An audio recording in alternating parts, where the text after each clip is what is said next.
Everyone, Saranai, everybody. We have come to the last day of the Sydney retreat, which was organized by Samahita Group in Sydney. And we have therefore come to the last talk of the retreat. So, in order to start the last talk, I would like to remind you the verse that we have been discussing, which is Katame Panchadhamma Vishesha Bhagya Panchendriyani Saddindriyam Virendriyam Satindriyam Samadindriyam Panyendriyam Ime Panchadhamma Vishesha Bhagya. Your friends in the Dhamma, this is the topic or the stanza that we have been discussing in this retreat. As you remember, this was taken from the Suttara Sutta, where Venerable Sariputta is discussing 5 things. 5 things that are very helpful, 5 things that are to be developed, comprehended, so on and so forth. And in this particular stanza, it's mentioning 5 things that are falling on the side of distinction. So with these 5 things, you will be able to be a little bit different, a little bit away from the rest of the crowd, from the rest of the practitioners, where you develop these 5 faculties that very clearly lays the path that the Blessed One is trying to explain and trying to tell his disciples to follow. So the meaning of the stanza is, which 5 dhammas mean phenomena, are on the side of distinction. Then he himself is answering 5 faculties. And then he's mentioning the 5 faculties: the faculty of conviction, faculty of striving, faculty of mindfulness, faculty of concentration, faculty of discernment. These 5 dhammas are on the side of distinction. So we have already discussed the first 4 in the last 4 days.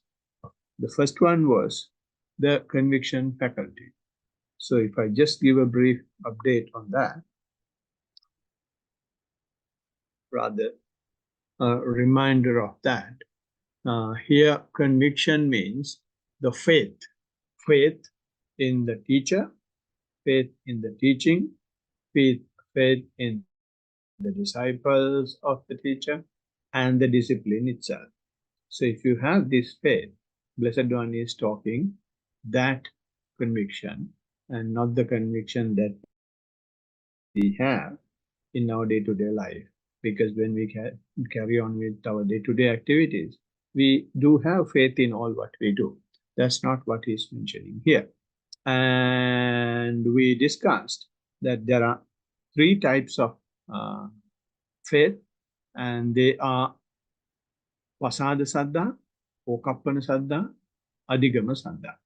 Pasada Saddha means you are really joyful with that conviction, and that is why you have the trust in it. And then Okappana Saddha means you intellectually, you don't just joyfully accept it, you intellectually rationalize it and see whether it is really meaningful. And with that, if you still are happy to have that belief, have that trust, then it is not joyful. It is not for the sake of doing it.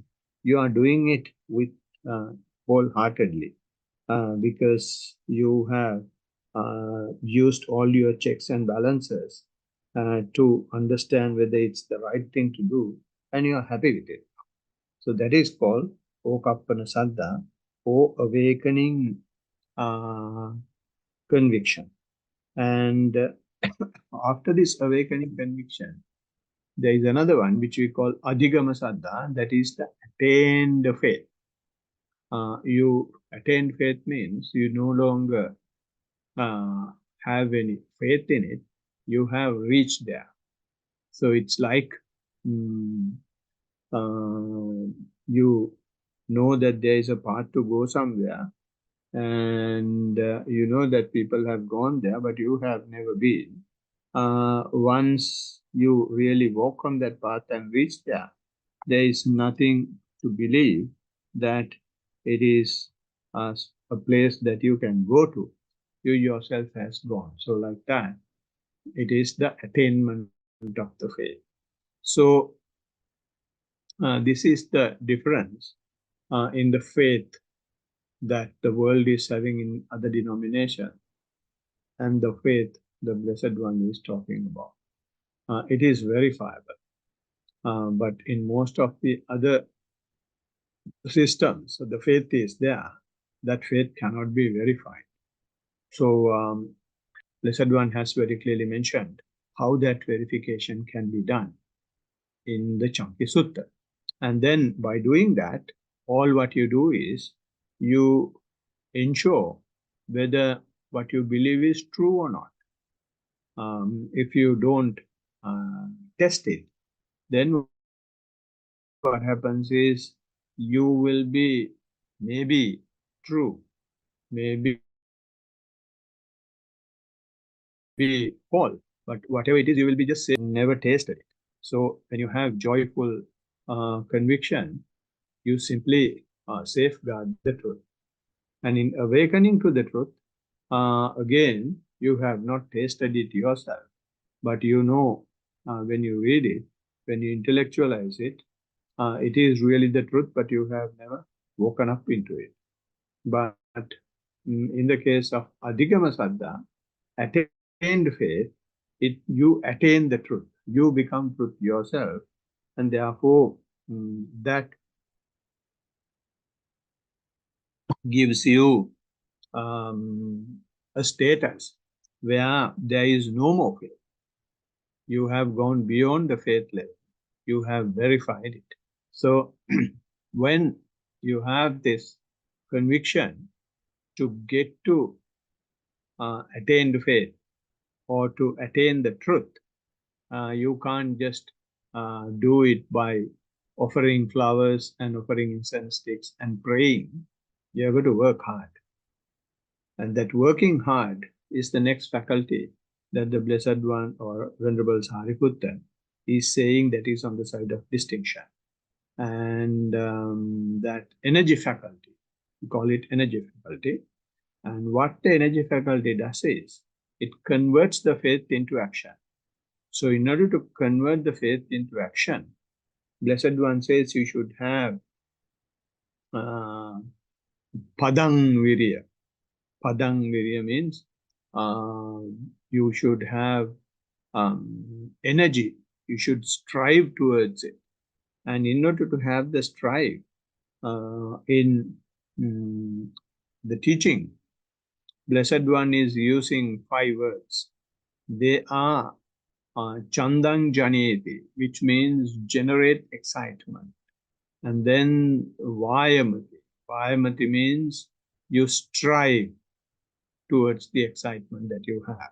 And then Viryang Arabha means you start the exertion. Start of exertion is Viryang Arabha. Chittan Bhaganati means you stretch your mind. You will not have just a restricted mind. You overcome any physical and mental challenges that you may get when you start the exertion.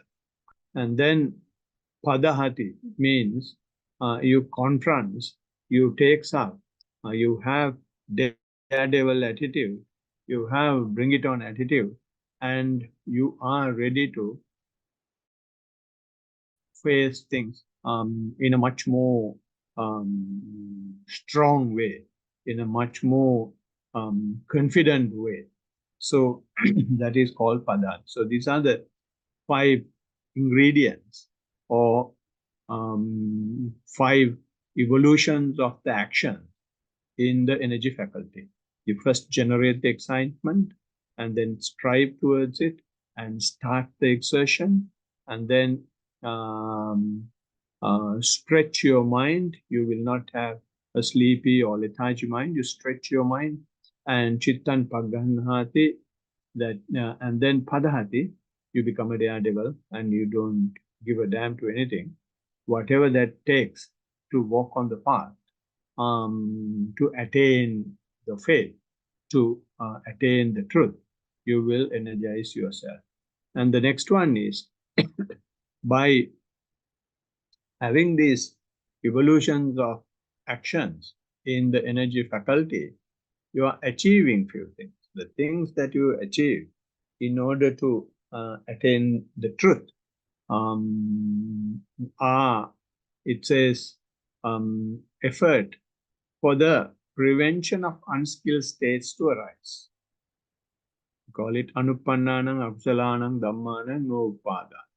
You have an excitement and you will strive and so on and so forth. Why?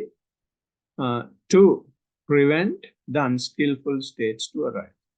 And the next thing that you do is you generate excitement, strive, and all that to abandon the already arisen unskillful states. There will have skillful states that are all unskillful states that are already arisen, which you were not able to avoid, prevent.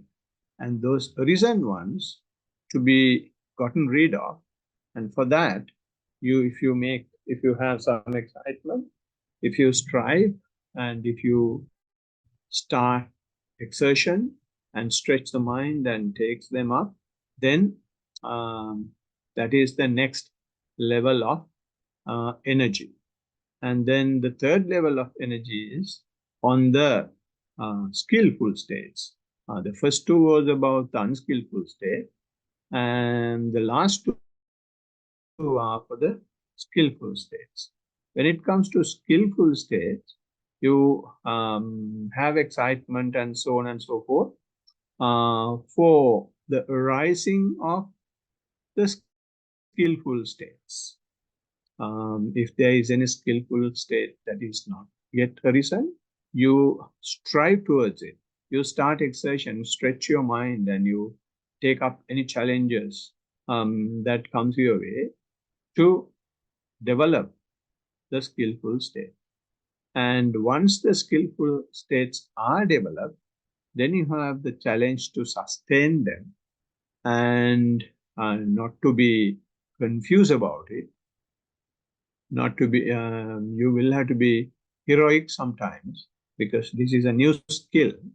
When you have the new skill, most of the time you will be able to face new situations. Say, for example, a mother who has delivered the first baby, and it's a new state for her, and completely new realm, completely new world. All that time, just partying and playing and doing all sorts of things. Now you can't do those anymore. So like that, even when you develop the skillful state, and you will have to sustain that. You should not get confused with that new state. You'll have to be very heroic when that new state arises, new skill arises. And then you will have to do it more and more and do it in abundance. And then you'll have to keep developing it until you accomplish the entire development of the skillful state. To do all that, if you have an excitement, if you strive, and if you start exertion, stretch your mind and confront any challenges that you get, then those energy faculties will help you in order to move on to the next level. The energy faculty basically ensure that unskillful states are under control or abundant and skillful states are developed. So you can do that only when mindfulness is developed. Buddha requires you to have faith. Buddha requires you to energize yourself, not to rob banks, not to pull out a log that is stuck in the mud. It is not to do any hard physical work as such using this energy. This energy and the faith all must lead to the basic teaching of the Buddha, which is the mindfulness. And in the faculty of mindfulness, when that faculty of mindfulness is being developed, the job of the energy faculty is getting completed. So that is what the energy is trying to do. That is why when you energize yourself, unarisen skillful state arises. And that is why you will have to be heroic. You will have to be not confused when this new skill arises, because that new skill of mindfulness may be something which is strange for you. Therefore, that heroism, that energization is required. So that is the function of the striving or the energy faculty. This skill, which is mindfulness, gradually teaches one to accept the change in the object as well as changing objects. So it is not just mindfulness of the object. You will be mindful in day-to-day activities. You will be mindful in walking and sitting. So always when you are mindful, there will have an object that you select. So when you observe that object over time, you will see that object is changing. Maybe gross breath becomes gradually subtler. Maybe walking that is intentional gradually becomes unintentional. Maybe while eating, you are concentrating on the mixing of the food and then gradually bringing it to the mouth and chewing it and then swallowing it and all that. But when you keep on paying your attention, it may turn into initially intentional. After that, it may go into the autopilot mode, and it will happen. Your involvement in the object will reduce. The perception of the object will disappear. Perception of what you do will disappear. That is a teaching that the mindfulness is trying to give, and you will see that. And also, there is another side to it, and maybe you are walking, but you're walking, you may forget you're walking. Your attention will completely go to seeing, or your attention will completely go to hearing if you hear some sound. So in that case, object changes, and but not your mindfulness. So in mindfulness, what we mean is the awareness. So therefore, there is no problem that your object changes or completely a new object comes. So long as you are aware what's going on, that is mindfulness. So that acceptance of this change in object and changing object is a lesson that mindfulness is gradually trying to teach. And then main quality of the mindfulness faculty is to gain, develop, and accomplish the skill of observation. You will have to gradually become a very observant mentality. very observant person. So with that, your mindfulness faculty gets sharper. So when your mindfulness faculty gets sharper, then the next thing that we discussed yesterday is that you become more and more settled down, and we call it concentration. And the term that is basically used is the one-pointedness of the mind. So when the one-pointedness of the mind comes, that may be of two types, as we discussed yesterday. It may be samatha concentration or vipassana concentration. In samatha concentration, in other words, tranquility concentration, what happens is we avoid the hindrances to appear. In other words, in tranquility, we discussed yesterday that the hindrances will be suppressed. Whereas in inside concentration, you don't suppress the hindrances as such. You allow anything to manifest and then simply observe it and observe their nature and observe whatever that it has got to tell us. And in that manner, we will be able to handle perceptions rather than hiding them under the carpet. This avoids perverted hindrances. Perverted hindrances means sometimes hindrances come as a supportive factor of the practice. Say, for example, one might ask, how to avoid my attention going to thoughts? How to avoid thoughts arising? So that for some, it may feel like a very good question because this person is somehow or other trying to have the attention always to the object, which is good. But it is not compulsory. What it simply says is you have hindrances. In other words, you have desire towards the maintenance of the object, which is in a subtle way is a hindrance. So therefore, in inside practice, it is not only avoiding the suppression of the hindrances, it also ensures that there are no residues attached in the practice itself.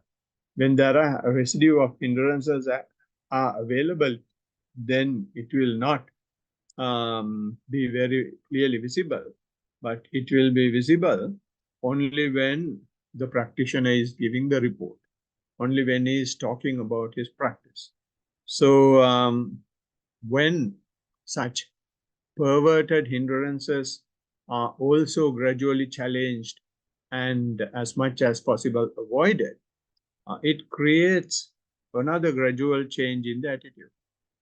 So when your attitude changes, then you will not be worried about anything that is happening.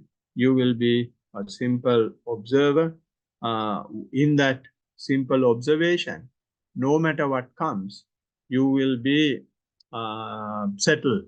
You will not be having confused or wavering mind.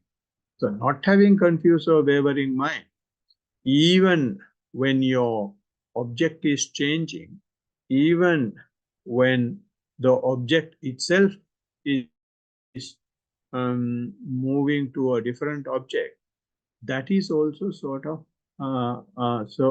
concentration. It is not always necessary that you must have one object to be concentrated. There may have many objects. So long as you are not affected by them, you are maintaining your one-pointedness. So that is what the Blessed One is trying to teach. Don't try to have your tranquility or have your attention just to one object and maintain your peace with it. He says, let anything go away. Try to be peaceful, when you are not attached to anything. So that will happen in insight concentration. So today's topic is based coming from the last 4 faculties is the next one, faculty of discernment or faculty of wisdom. So before we talk about the faculty of wisdom, I think it is better for us to talk about what is wisdom or what is discernment. And if I may say, the discernment is also something which is evolving. Usually, when we sit and practice, say, for example, observing the breath, we initially request the practitioners to identify the object first. So you will see, yes, this is in breath, this is out breath. So we'll ask how you know that it is in breath. And you will say, okay, in breath, when it is going, I feel some coolness. And when it is coming out, I feel it's slightly warmer.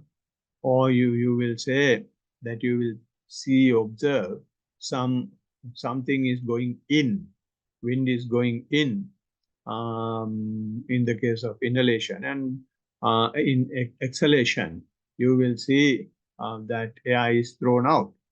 And like that, you will give some indication how you have identified the object. And then we encourage them, okay, keep observing and see what else you can observe. Then he will say, when I observe my in-breath, when it starts, it is very shallow, but when it progresses, it gradually becomes grosser and it comes to a climax. And then the inhalation stops. And then without even my knowledge, the air is about to move out.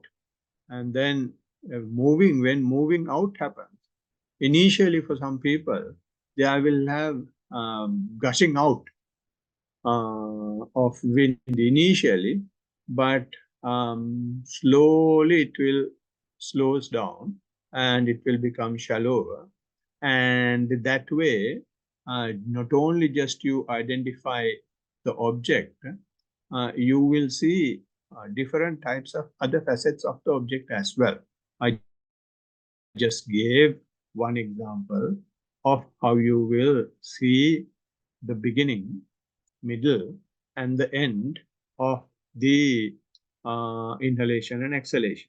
And there will have many other things that you will observe when you get closer after identifying the object. And if you are able to see uh, something even beyond this, then that knowledge is the wisdom. Because anybody should be able to see, identify the object, and anybody will be able to see, get closer to the object and see the middle, beginning, middle, and the end. And also anybody will be able to see when it is happening intentionally, when it is happening unintentionally, and things like that. And anybody will be able to see what happens to your inhalation and exhalation over time. So those are slightly beyond identification. But when you keep on doing it, if you see anything beyond that, you get a knowledge beyond these general knowledges, then that knowledge is called the wisdom or the discernment. Let me give you an example that is available in Vishuddhimagga, part of purification. And it says, if there is, say, gold coin, for example, a child has found a gold coin. And when the child finds a gold coin, he will see that it is slightly different to other objects that he usually finds. And he will see its weight. and he will see it has different color and so on and so forth. And that's all he sees. And then if he gives it to his parents, mother or father, and when they take it, they also will see what the child saw. It has different color, it is yellowish, and it has weight, and sometimes they might say this may be gold. So they will have a little more knowledge than the child. But if you take it to a goldsmith, and he will definitely know the color, etc. He will know the weight, he will know the value of it, and he will know more details. He will know whether this coin is a 24 karat one, or whether it's a 22 karat, or whether it's 18 karat. He will know where it is made. He will know how well this can be further developed to make more money, so on and so forth. And that additional knowledge that the goldsmith is having is similar to discernment, or is similar to the wisdom. So likewise, there are certain things that anybody can have, but when you practice, you can go to the knowledges that others have not yet seen, ordinary people not yet seen. That knowledge is the wisdom. And this is why we require practitioners to get as close as possible to the object. Keep the mindfulness to the fore. Let it dig deeper. And deeper you dig, more additional knowledges are coming. And that is falling onto the side of the discernment. And when I say dig deeper, it is not just the object. Dig deeper into the mindfulness.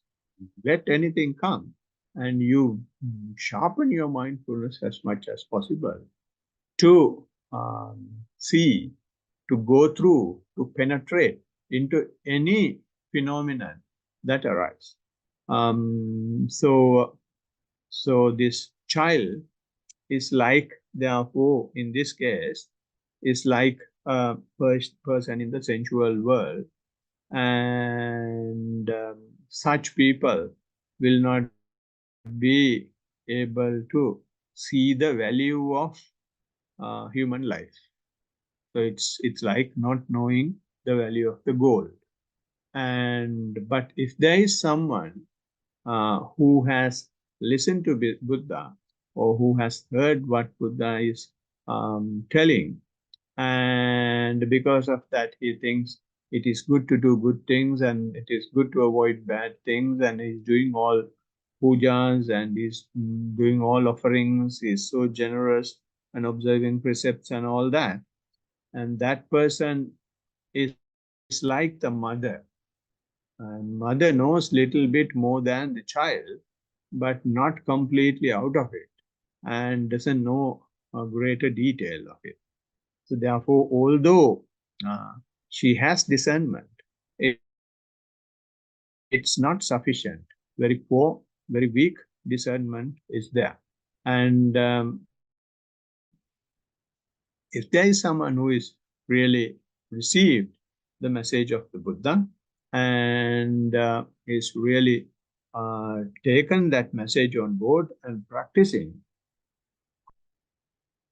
then he will be going faster towards so-called discernment that the Blessed One is trying to teach us here. When we see discernment, it is very hard to see this discernment as such. It is very easy for us to see someone is having faith. It is very easy for us to see someone is having energy. But when it comes to mindfulness, and when it comes to even concentration is sometimes very visible, because they will be completely in a different world, and even the near and dear ones will be able to see that you are in a different world, because you maintain your one-pointedness, or you maintain your non-reactional mentality. I'm sorry. So therefore, those things are visible. But when it comes to discernment, it's a complete change in attitude. So it will not be very clearly seen, right? So therefore, if you take the discernment or the wisdom in certain books, they say it's a complementary phenomenon. Discernment is a complementary phenomenon. Why they say complementary phenomenon is you should initially you should have some sort of discernment to come to Dhamma. And once you come to Dhamma, and Dhamma improves your discernment further. And that improved discernment takes you to another level of Dhamma.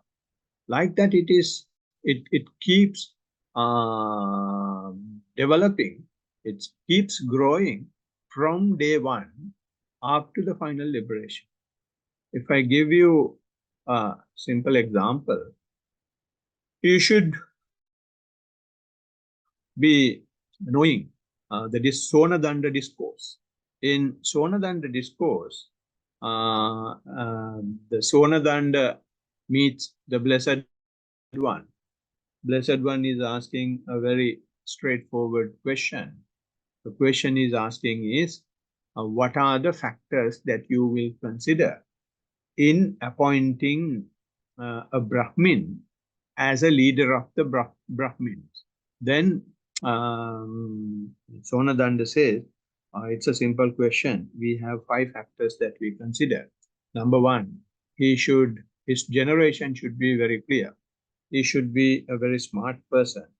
He should be very well educated in 3 Vedas. 3 Vedas are the 3 books, canon, in which Hindu Brahmanism is written. He should be well versed in that. And then the next one is he should be a virtuous person. And then he should be a person with wisdom. So these are the 5 factors that are necessary. Then Blessed One is quietly asking, if I ask you to take away one of those things, which one will you take away? So the Sonadanda was not alone. Sonadanda was with another 500 of his own disciples, Brahmins, and they started making noise when Buddha asked this question. And then Sonadanda said, no, these 5 things are not negotiable. These are 5 things that are necessary. So the Blessed One says, I'm not asking you to, in practice, reduce it to 4, but for the sake of our discussion, if you drop one, what will you drop? Then he said, no, although the person is not clean, pure in his lineage, then that doesn't matter so long as he's well versed in Vedas, and so long as he's smart, and so long as he is virtuous, and so long as he has wisdom, we can consider. Buddha said, that's great. Even if you ask me, that would have been my answer there as well. So we are thinking on the same lines. Then after praising him, Blessed One is putting another ball, slow ball, and in that he's asking, of these 4 things, is there anyone that you would like to drop in case? Then again, it was not noise, it was a huge chaos among the 500 Brahmins when the Blessed One is one by one trying to get rid of. Then again, Sonadanda was a well-respected person. He was able to calm the crowd down. Then he said, okay, since this is just for the discussion, and mind you, these are not happening in any way, for the discussion's sake, I will be able to consider dropping the smartness. although he's not handsome and good looking and well built, but so long as he's well versed in Vedas and then virtuous and wisdom, has wisdom, then it should be fine. And then he said, well, very good. This is exactly even what I would have done. But let me again ask, for the sake of the discussion, of these three, what would you like to draw? Then it was not big noise. It was civil commotion. It was riots almost among the 500 Brahmins against Buddha. Once again, the two leaders are so powerful, especially the Buddha, and they were able to calm the crowd down. And then Sonadanda answered, saying, of these three, I would like to drop the knowledge on Vedas. Then it was even horrible. The Brahmins were so furious when Sonadanda, one of his own clan, and a leader of the clan, he's saying Vedas is not necessary. Then again, the Blessed One was able to say, don't worry, these are not things that are going to happen. We are going to discuss something and prove you guys a point. And then after they settle down, Blessed One says, well, nice. This is my viewpoint as well. That's really good. Then the Blessed One puts a googly.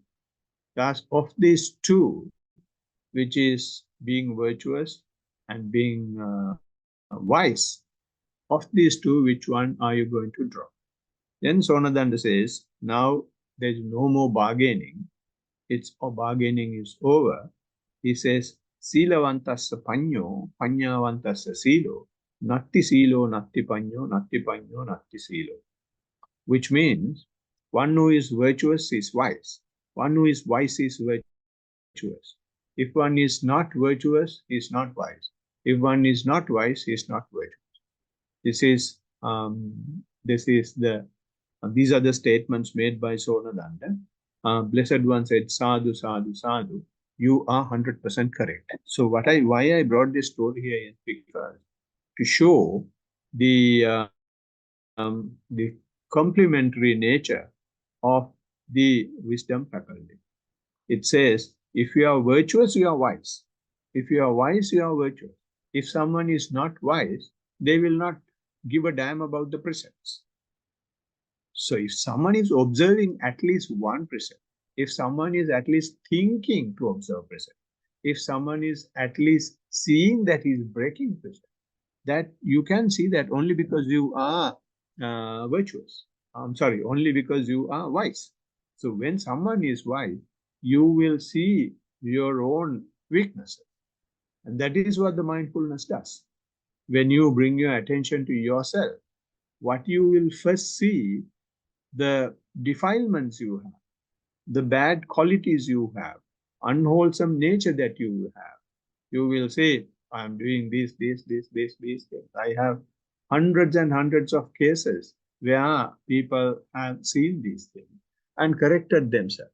That is because mindfulness brings that discernment, brings that wisdom along with the observation.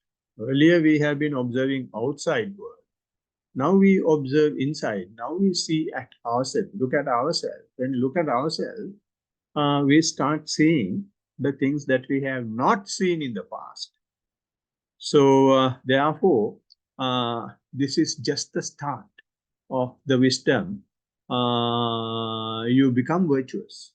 And when you become virtuous, for some people, that itself becomes a hindrance, because he tries to be 100% virtuous. And when you try to be 100% virtuous, again your discernment development stops, or it gets challenged. So therefore, being virtuous is fine, but that virtue is necessary only to go to the next level. So therefore, in Sankadam discourse, the Blessed One says, if someone is maybe breaking precepts, but doesn't matter. It is not necessary for you to be 100% away from breaking precept. Even if you break precepts, and if you know that you are breaking precepts, and during the time you are not breaking precepts, try and do good things. Try and offer flowers to Buddha. Go and offer some incense sticks. Be generous and go and give some foods to people. Go and give some foods to monks. And then, if possible, meditate on a daily basis. So when you do that, maybe you are breaking precept. But over time, when you keep on doing that, it will come to a point that you do more good things than the bad things. Because when you break precepts, you can't break precepts 24/7. You may be breaking precepts only for a very short time, but you have a lot of time to do good things. So when you know that you are breaking precepts, doesn't matter. Still, you start your practice. Still start your mind. When you start your mindfulness, you will be more and more encouraged to be away from the unvirtuous things, and you will become a more virtuous person. And in that manner, it is not necessary, it is not compulsory for you to first become a virtuous person and then start the practice. Irrespective of whatever you do, you can start the practice. When you start the practice, over time, you will become a good person. So, therefore, when you become virtuous, it is not necessary for you to wait until such time you completely stop all your bad activities and then start the practice. That itself is a hindrance to the practice. What the Blessed One says is, if you are wise, the person with wisdom will not worry about breaking precepts. Instead, he will find time to do the practice. So that is what happened to Angulimala. Angulimala was a terrorist, a serial killer, and he was given the teaching, and he straight away changed himself and became the most decorated arahant of the best arahant. So, like that, um, this wisdom is something that is evolving. So, when you have the wisdom to understand when to practice, where to practice, what prerequisites are necessary and not necessary, that knowledge is also part of the wisdom. And then when you can see that your virtue is being purified, when you are able to gradually establish in your practice. Although you are unvirtuous, when you feel that you will have to keep practice on a daily basis, and when you increase the number of minutes that you are practicing, that gradually gives one message that you are becoming better. Your wisdom is increasing. So that is why, because of the wisdom, you have started practice, and because of the practice, you gradually became a virtuous person. When you gradually becomes a virtuous person, your wisdom further increases. When the wisdom further increases, you have the wisdom to have your attention to the object, or to maintain a settled mind, as we discussed in the previous faculties. You are able to develop your mindfulness faculty. When you improve it, when that progresses, you will develop concentration faculty. So this continuous complementary nature of the wisdom at any level of the path is very useful to progress.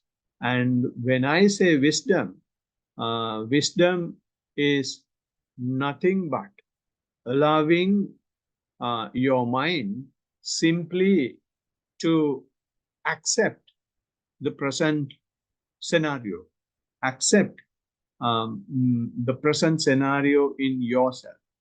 And when the clarity of that acceptance increase, when you don't have any agenda in that acceptance, when you don't have any expectations in that acceptance, when you are 100% honest and 100% voluntary, 100% acceptance is there, then your wisdom is increasing, and that increase in wisdom improves the quality of your observation. When the quality of the observation increases, you start seeing more and more scenarios in the present moment that you have not seen in the past. So in that manner, it goes deeper and it becomes complementary to each other. So this continuous continuation of observation is called not just the mindfulness. It is called what you call clear comprehension or clear reflection, right? So this clear reflection is highlighted in the third absorption.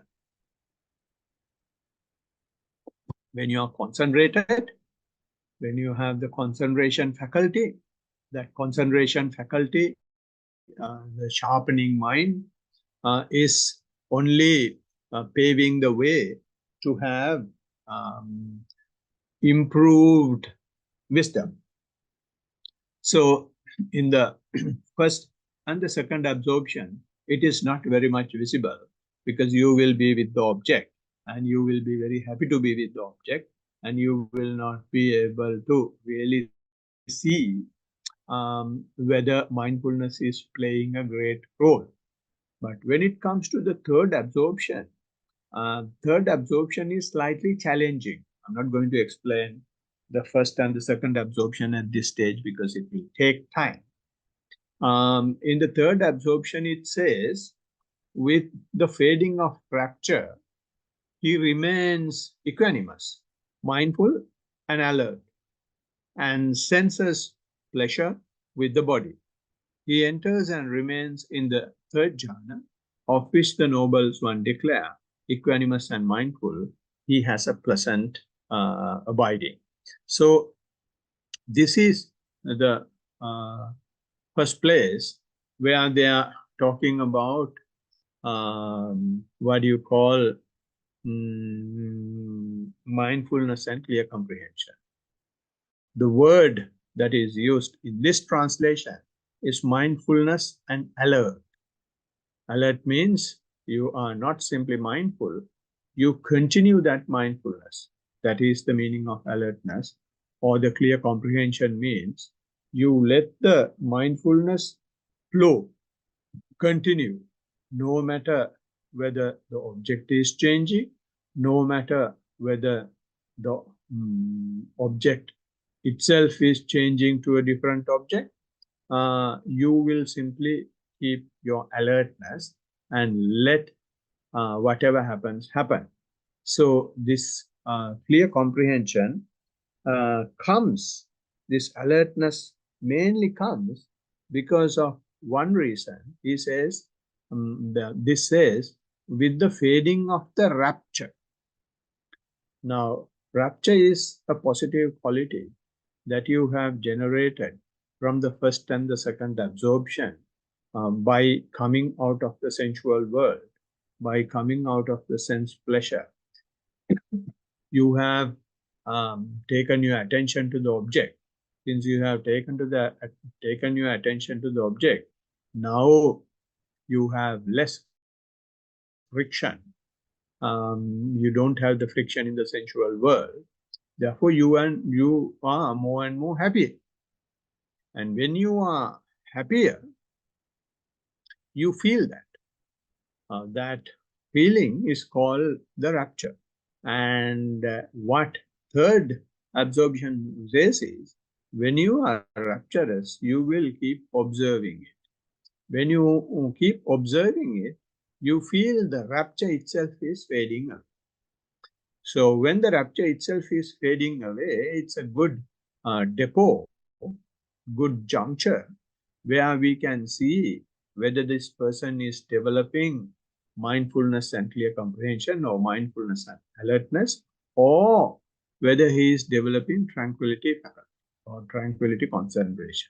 So one who is developing tranquility concentration, or one who has some expectations of the practice, he will say, I was having wonderful time before, but now I no longer get there. But some others will say, I was having rapture, but now I see that rapture is not as much, but I'm aware of it. I just keep observing it. He or she may not use the word equanimous, but they will simply say, I know that it is not there. I'm just aware of it. And I just observe the fact that the rapture is not there. So that person is more towards insight practice, and the previous person, one who is looking for it and asking why and how to get it back, is a person towards tranquility. So again, it is something which is not to worry, because all of us will like to have some comfort.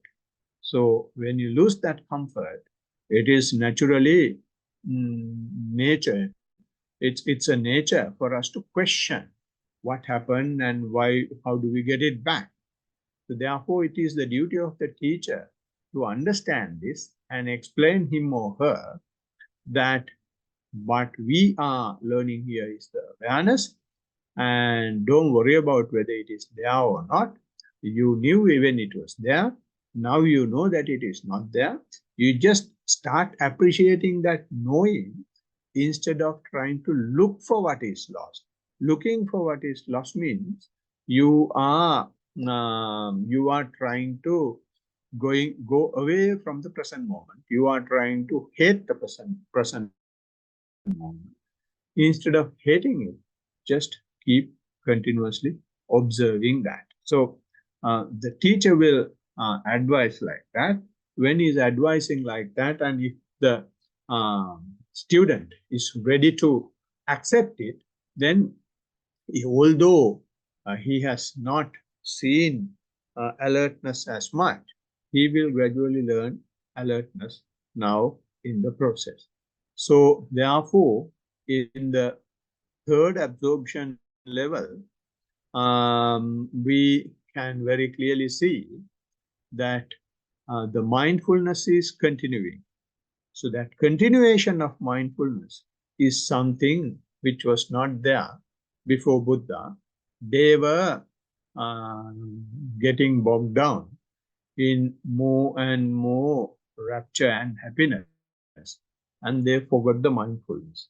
But here, the Blessed One is saying, we also go to those absorption levels, and when we go to the absorption level, we don't try to appreciate and hold on to the happiness or the rapture that we gain. Instead, we observe its nature. It is there sometimes, and sometimes it is not there.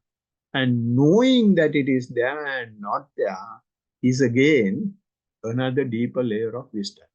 Although we see this, when we may not accept it straight away, but when you keep on practicing in this kind of a long time, your attitude change, your mind change, your way of looking at things will change. You know, anything that comes, it will be there for some time. It will, after some time, it will go away. And when that happens, you have become really wise, and you never knew when it happened. It started the very day you had the thought that I should start the practice. And that keeps evolving until all your fictions are taken from the system, which happens at the time of achieving the final sainthood, which is arahantship. So this the most important requirement for this is having the mindfulness and clear comprehension. And to have the mindfulness and clear comprehension, it is imperative that we appreciate the fact that we will have to keep the mindfulness to the full.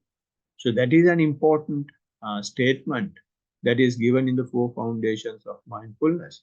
Keep the mindfulness to the fore. Once you keep the mindfulness to the fore, usually it encourages you to develop continuing mindfulness.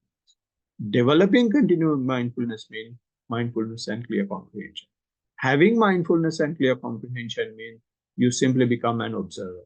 And that, when you simply become an observer, that itself is the increase in your wisdom. And that gives you the discernment. And discernment in the sense, you will gradually have a completely changed mind. That object is changing, and not only the object, the mind that is observing the object is also changing. So you will see all change only. When you see change, you just allow the change to happen. You simply become an observer, and then you will have experiences. Sometimes you cannot fathom how to tell. You may not have words to tell, but you can't. You will have to keep on doing and see whether you are able to practice in that manner. You must find a way to explain that. So, and there are ways to explain it as well. And when you explain that, then the teacher will be able to understand at what level of wisdom, what level of discernment that you have achieved and entered into. So when you enter into this wisdom, when you have that wisdom, that is not the final liberation. That opens up the path for the liberation. Then you will start having any experience that you get after that are the experiences of the path. So let me conclude this talk by wishing you all have that encouragement, have that energy to get this wonderful discernment and complete the path of the Buddha. Blessings of the Triple Gem. May you all be well, happy, and moreover mindful.